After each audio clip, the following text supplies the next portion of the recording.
So this is a song taken from those days. I'm going to try and play this thing called a harmonica. Are there any harmonica players in? I've played the harmonica before. Have you? On Red Forces. I'm not going to play the harmonica.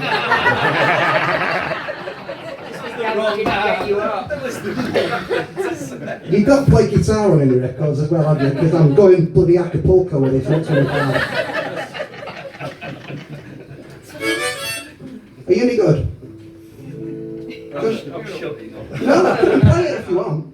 No, I'm enjoying it. Sorry.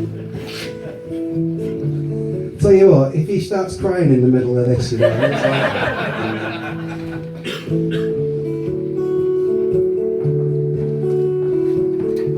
I'm going to play it and watch for his reaction, right? And if I get the right reaction, I'll play it again halfway through the song, alright? Ready?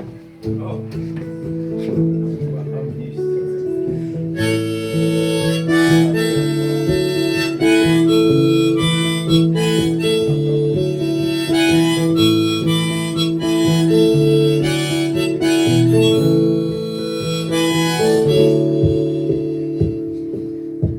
Wearing an old man's boots, he's a boy on the ball. It's push and shove and over the wall. And he's buckling through on a mission to score. He's got a minute's silence to remember the war. And whatever the weather, the church bells ring as the working class athletic thing turns a fragile boy into the man who can take a hit and still shake hands. Rain come down, rain fall down, rain come down, wash me clean, I'm so dirty, with bruises like I've never known, on the gifted side of 30. A Sunday morning, footballer comes home, wearing a shirt that bears his name. He gives his all to what he calls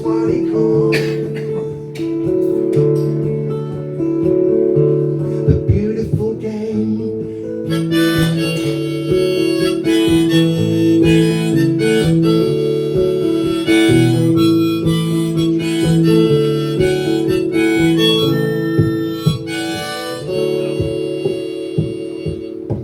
Now it's a game of two halves, or so they say, and the chance that he missed he regrets to this day.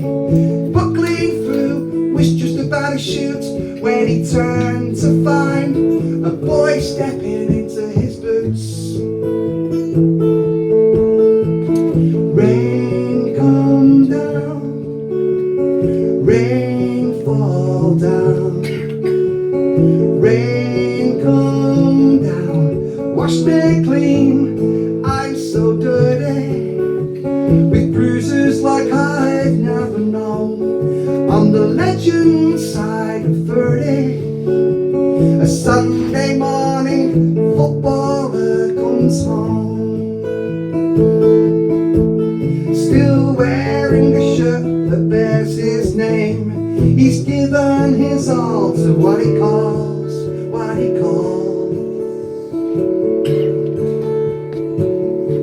the beautiful game.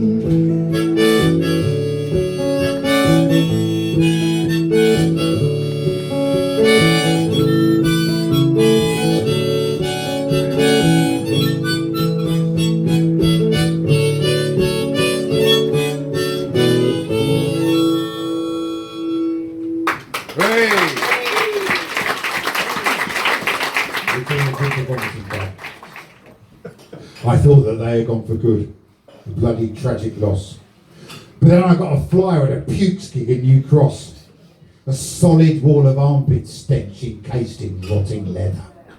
The kings of crust and arco thrash are getting back together.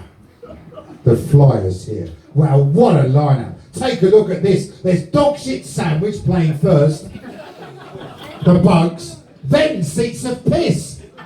Sick on the Bus are headlining. They're still going. You coming with me, mate? The gigs at the George Robey, sure it's been knocked down. That's great. What's that? It's all a wind-up. There isn't such a band.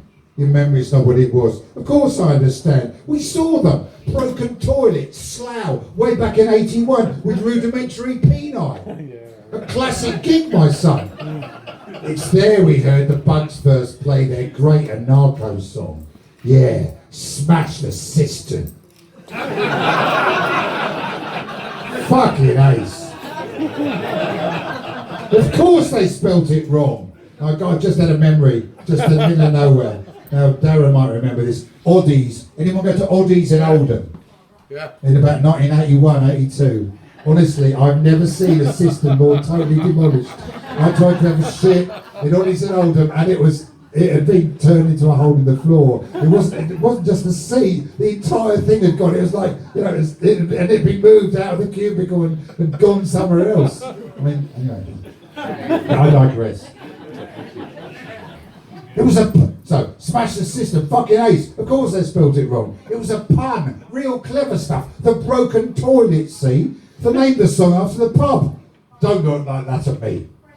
They've got some brilliant t-shirts too. It's not a joke, you prat. A big stag beetle being sick, wearing a Santa hat.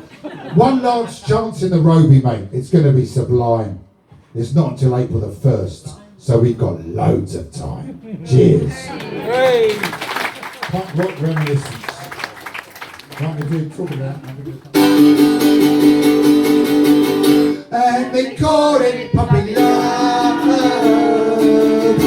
Oh, I guess they'll never know how a young heart really feels and what I love her so. Someone help me! Help me! Help me! Help me, please! You'll hear a lot more of that sort of thing from Otway if you come and see it. It's brilliant. Here's the answer, Papa. How can I tell them this is not a puppy love?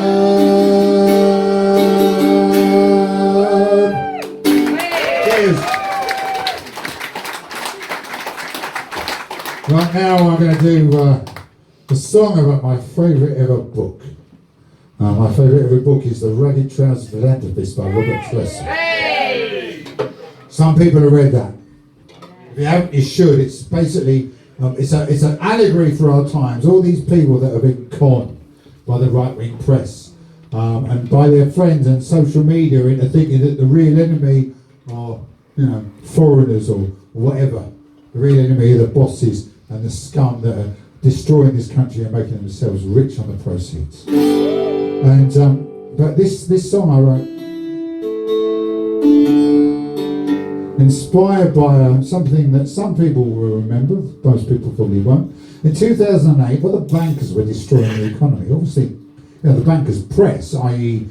the British Free Press, apart from with 2 or 3 exceptions, including one that I write for, the Morning Star. The British Free Press were more interested in diverting people's attention from what was going on with the bankers, and they were thinking, well, what can we find out? And somebody at the Sun allegedly came up with a picture of Prince Harry playing pool with no clothes on. Now, some of you may remember this, and so there was. Then they started big headlines in the Sun about Ginger Prince and all the rest of it, and all this sort of thing. Just at the same time as the bankers were wrecking the economy, and obviously Rupert wanted to protect his banker friends, so they were trying to get as many working class people as possible to be thinking about Prince Harry with no clothes on.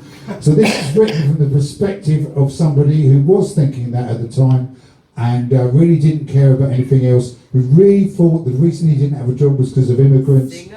And some of you may have heard this before, and whether you have or whether you haven't, please do join me. Jackie's filming me, so that's the seal of approval. Give Hester and Diamond their bonus. They deserve it, they do a good job. I want workhouses for the dull scroungers and a picture of Prince Harry's knob. I work for my gaffer for nothing. I'm grateful he gives me a job. I'll swap all your bloody trade unions for a picture of Prince Harry's knob. Here we go. His knob, a picture of Prince Harry's knob. His knob, a picture of Prince Harry's knob. So far, the loudest person who's my wife, who's from Hartford. I'm sure we can do better than that, everyone. Come on. The country, it just can't afford it. Those strikers, they're all rent a mob. They should hold off their caps and be happy with a picture of Prince Harry's knob. Don't give me your bleeding heart lecture, you middle class guardian snob. Cause some of us live in the real world with a picture of Prince Harry's knob. Here we go. His knob, a picture of Prince Harry's knob. His knob, a picture of Prince Harry's knob.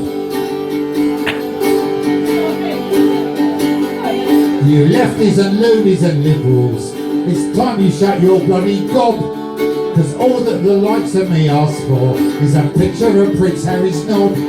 I'm penniless, hapless and hopeless, and the state of my health makes me sob. But I'll work like a slave for my betters with my picture of Prince Harry's knob. His knob, a picture of Prince Harry's knob. His knob, a picture of Prince Harry's knob. One more time. His knob, a picture of Prince Harry's knob. His knob, a picture of Prince Harry's knob.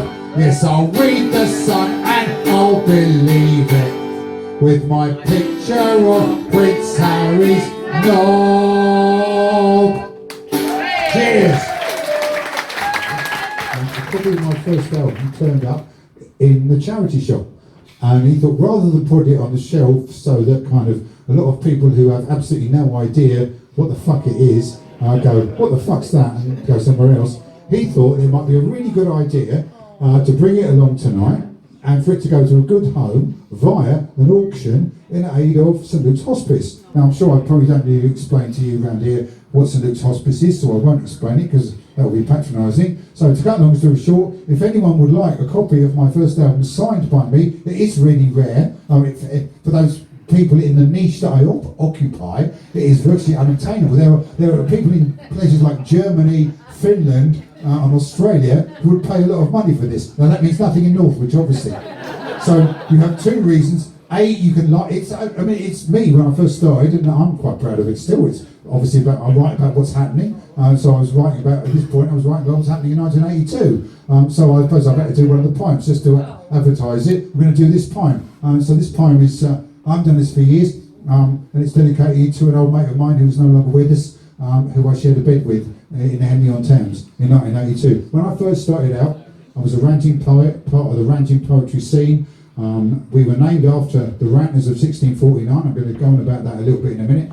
It was Justin Sullivan from New Model Army who suggested that we called ourselves after the Ranters of 1649.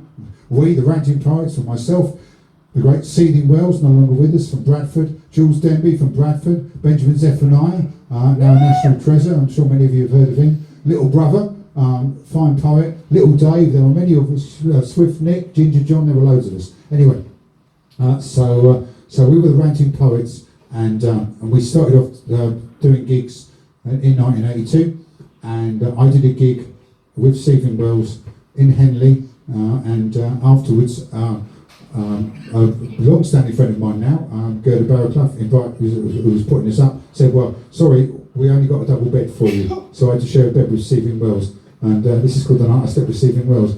It was on my first Peel session, and I haven't done it for about 35 years, so I don't believe in life after death, or any of that stuff, but for the memory of Seething Wells, and for all the pleasure he brought us, and for being a fucking lovely bloke, weird, lovely, and totally without fear, and who was also Stephen Wells and Susan Williams at the New Musical Express and very many other things, and did videos for the Manic Street Preachers and all kinds of stuff. Anyway, far off town, a late night bash, and a double bed was our place to crash. So listen here, because this story tells of the night I slept with Seething Wells.